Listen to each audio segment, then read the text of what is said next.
membuat sebuah kesepakatan kelas. Tahu kan kesepakatan kelas? Saya tulis dulu.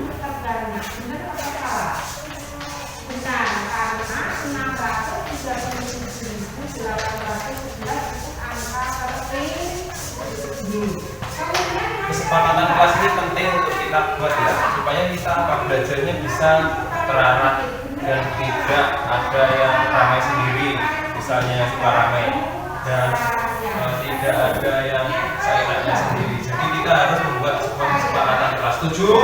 Setuju. Oke ya. Nah, yang pertama yang ingin kalian buat kesepakatan itu kesepakatan seperti apa? Kira-kira kelas kita itu harus seperti apa? Katakan. Wah, katakan dulu. Ayo katakan. Saya kasih contoh satu. Kesepakatan yang ingin saya buat itu adalah yang pertama, menghormati antar sesama teman.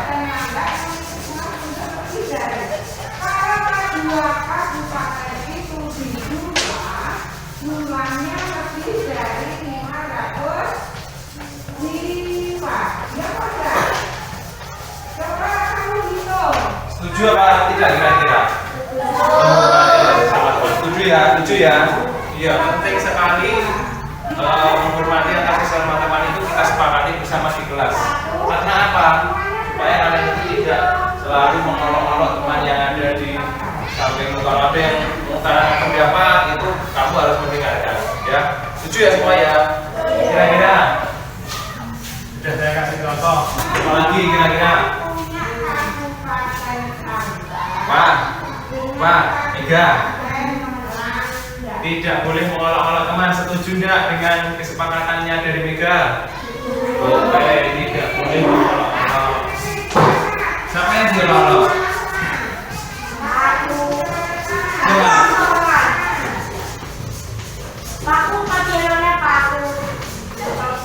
Siapa yang tidak boleh mengolok-olok siapa? Teman dan apa nih? Guru. Apalagi? Kita sudah dapat 2. Apalagi? Tetangga. Apa kira-kira? Tidak boleh membeda-bedakan teman. Setuju? Iya jelas harus seperti itu. Kalau kecuali kabeh sama, tidak boleh membeda-bedakan teman.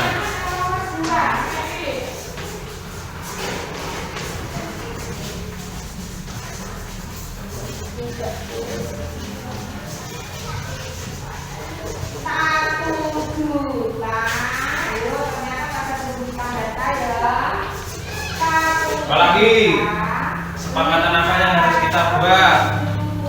Apalagi sini apa? Kira-kira bingung? Mega lagi. Memanggil dengan nama yang asli, memanggil teman maupun guru dengan nama asli.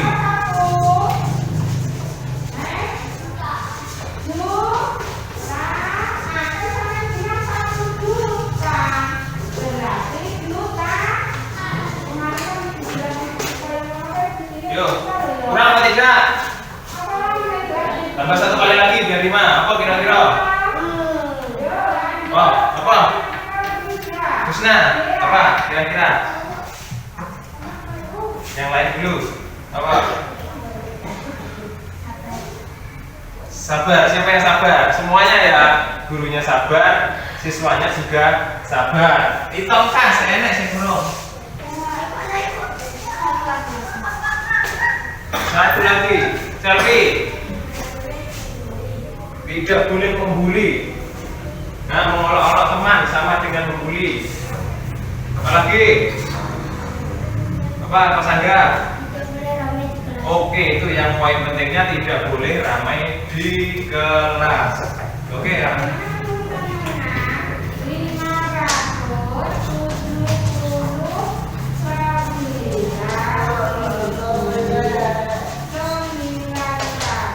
Tuh, sepakat ya dengan hal itu? Cukup? Ya, nanti bila ada kekurangan kita buat kesepakatan lagi. Semua sepakat? Kurang kompak sepakat? Ya, terima kasih.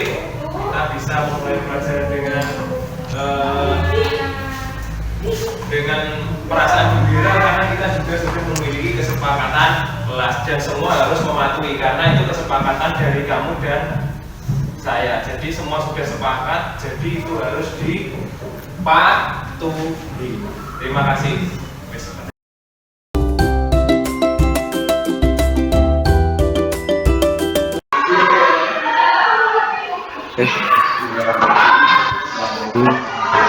Assalamualaikum warahmatullahi wabarakatuh. Teman-teman, Waalaikumsalam.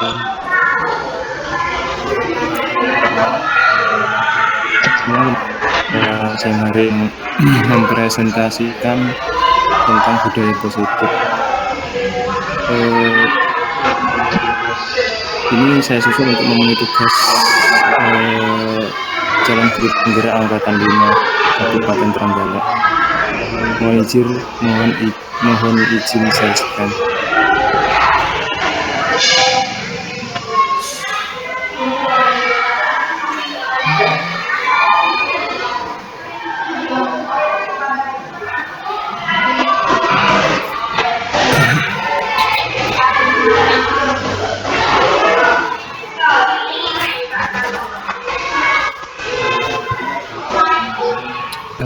Ini titik tempat titik saya susun untuk memenuhi tugas modul 21.4 budaya positif.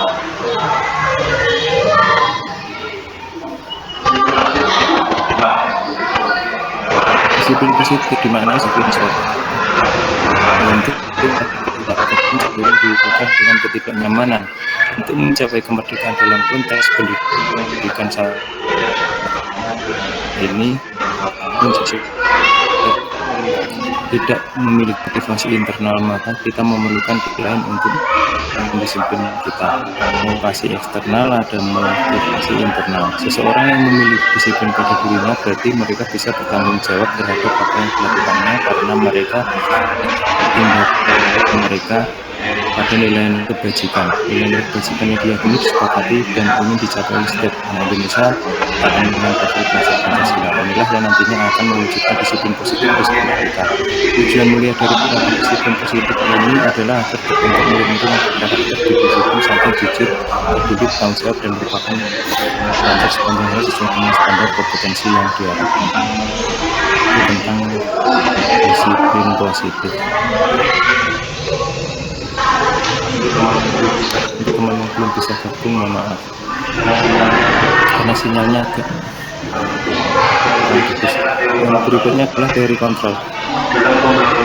Dalam pembangunan budaya yang positif, warga sekolah perlu berkolaborasi menyediakan lingkungan yang positif, aman, nyaman agar murid mampu berpikir, bertindak, dan mencipta dengan merdeka, mandiri, dan bertanggung jawab. Strategi disiplin yang diterapkan dalam sekolah perlu diperbaiki. Biasanya disiplin dikaitkan dengan kontrol, dalam hal ini kontrol guru dalam menghadapi murid.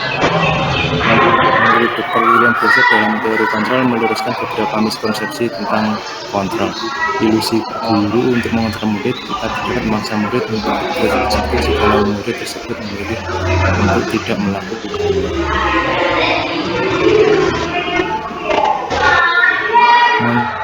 Maaf saya bentar.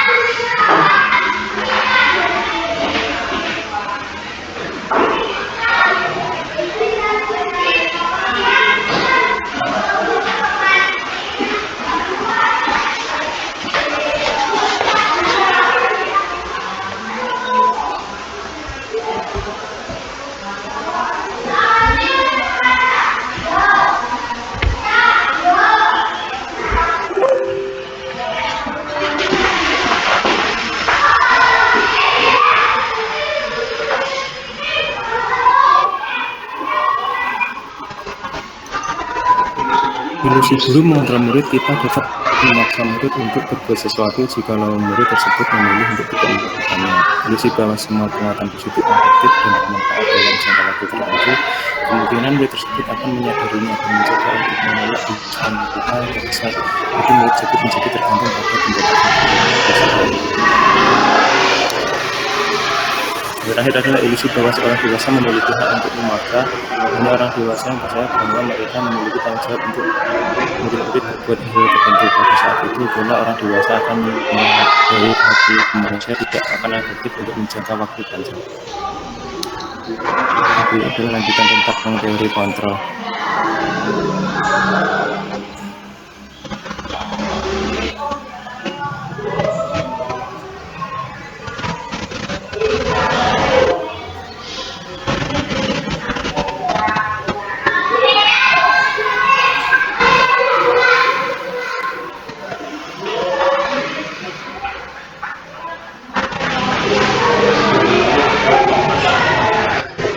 Berubah karena proses respon kepada pendekatan dari kontrol. Ini ada dua macam stimulus respon tentang stimulus dan teori kontrol. Yang pertama, realitas kebutuhan kita semua dan realitas kebutuhan kita berbeda.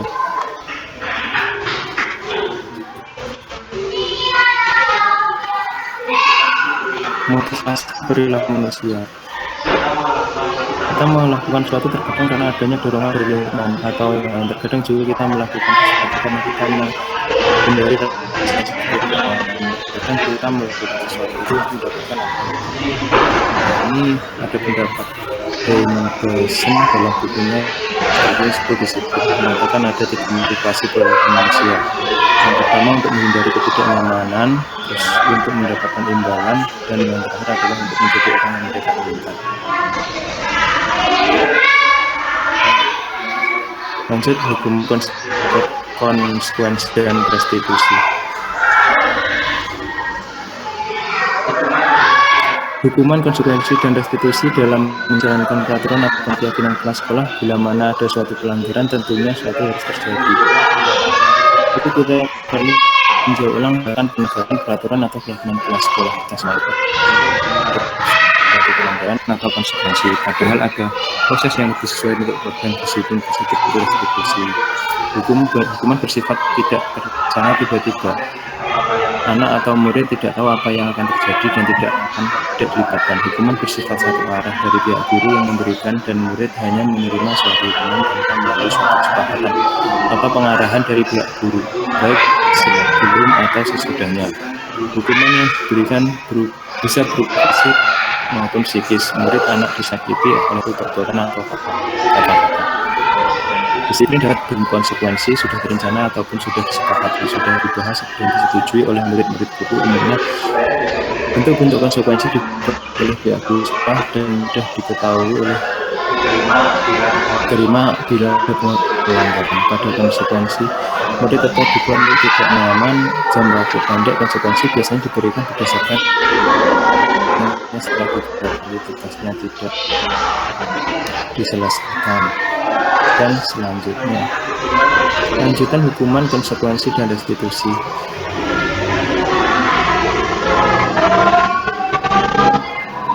Ini restitusi adalah proses menciptakan kondisi bagi murid untuk memperbaiki kesalahan mereka sehingga mereka bisa kembali pada proses tahun 2004. Restitusi merupakan proses kolaboratif yang mengajarkan murid-murid untuk mencari solusi pada masalah mereka dan membuat buku tentang orang seperti apa yang mereka inginkan dan bagaimana mereka harus melakukan lain. Melalui pendekatan restitusi kita periksa, guru akan menanggapi dengan mengajak mereka sehingga mereka menjadi lebih baik untuk dan menghargai dirinya. Pendekatan restitusi tidak hanya melakukan, tetapi juga menguntungkan orang lain telah berbuat salah. Ada peluang besar bagi murid untuk bertumbuh karakternya dengan kesalahan mereka, namun mereka juga belajar dari pengalaman untuk membuat diri yang lebih baik. Itu ciri restitusi yang restitusi untuk menebus kesalahan, memperbaiki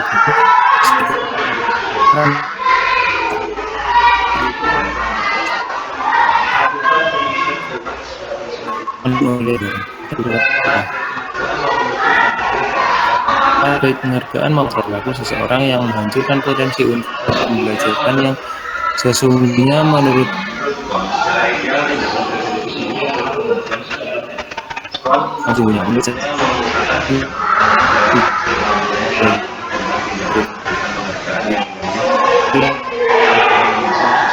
sama dengan hukum seseorang.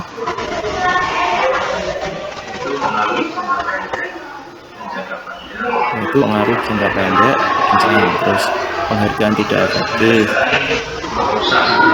terus penghargaan orang diberi penghargaan itu biasanya motivasinya untuk sangat kuat, misalnya dipuji di depan orang banyak itu mesti lebih kuat, sehingga ini kurang efektif yaitu penghargaan.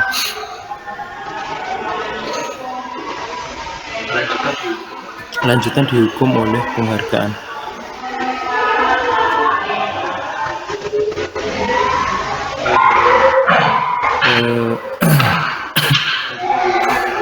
Lanjutan dihukum oleh penghargaan menurut menggunakan kualitas, penghargaan mematikan kreativitas, penghargaan menghukum, penghargaan yang tidak mengertikannya pada sistem yang mendapatkan tentang apa namanya ditempatkan pada kesempatan pada motivasi. Itu adanya motivasi dalam diri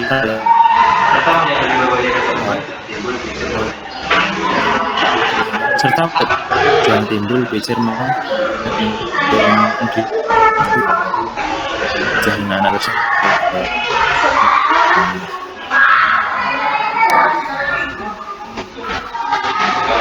posisi kontrol menggunakan hukuman Facebook seperti kanan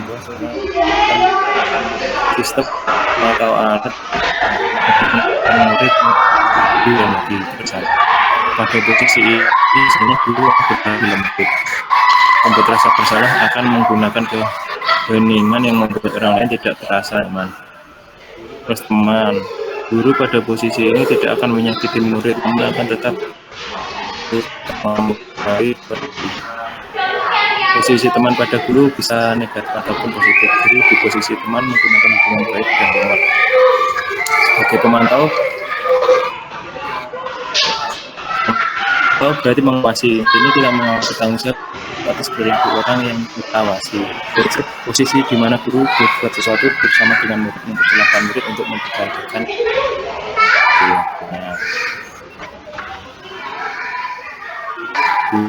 posisi itu sebagai guru harus mampu dan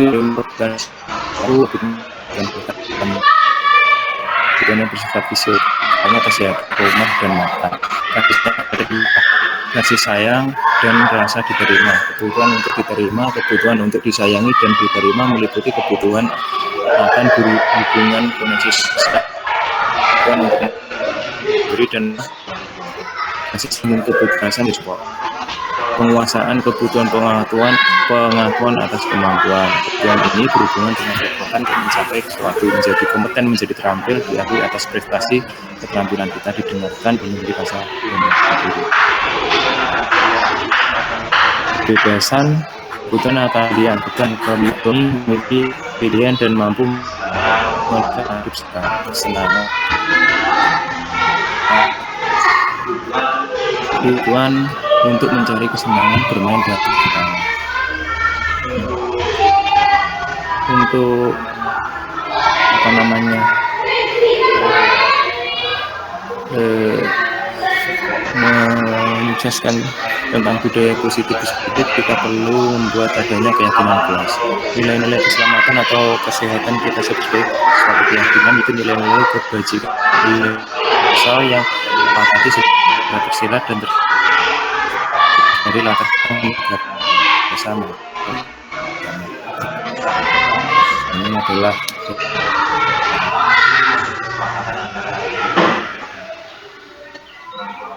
Itu kita menciptakan program bajingan dia daftar bajingan bersama. Jadi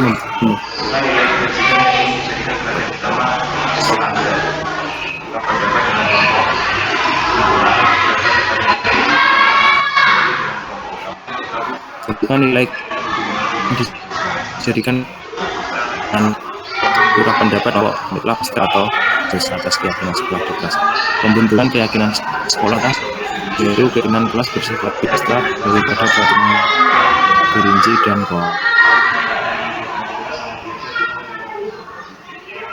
keyakinan kelas berupa pernyataan universal.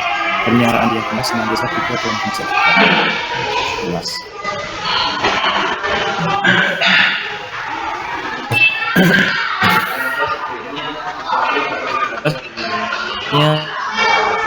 Sesuatu yang dapat dicapai semua warga kelas hendaknya ikut berkontribusi dalam konten keyakinan kelas lewat kegiatan celaka. Bersedia kembali keyakinan kelas dari waktu ke waktu.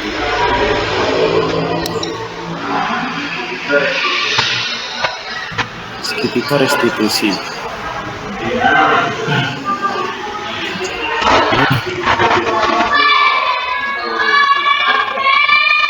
Digaris untuk kita dalam masalah kita perlu berpikir pertama identitas. Bagian dari segitiga bertujuan untuk mengubah identitas anak dari orang yang gagal karena melakukan kesalahan melanggar peraturan karena sedang perhatian.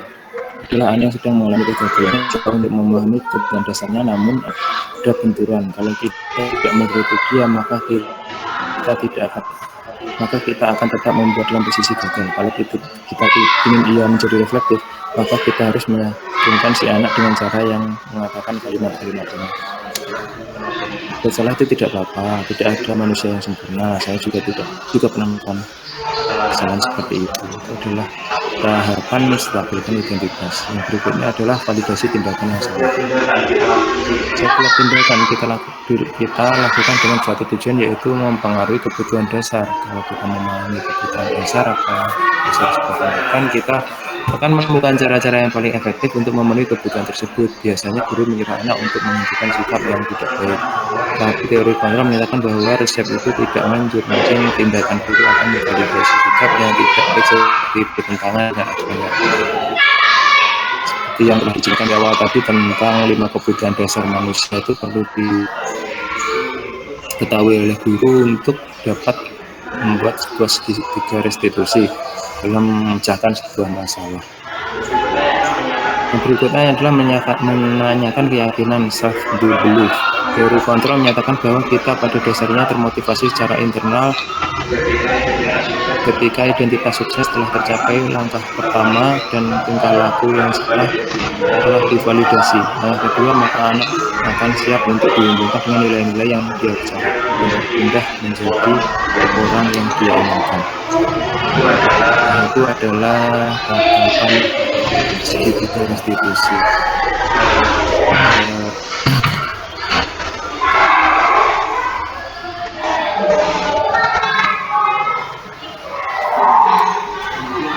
Mungkin itu yang bisa saya sampaikan pada materi pada siang hari ini tentang budaya positif. Untuk dari bawah adalah kita sebagai di sisi kontrol seorang anak untuk menurutkan supaya kita terus kita juga bisa jadi pemantau sebagai korsa bersalah. Jangan melulu kita lawan jadi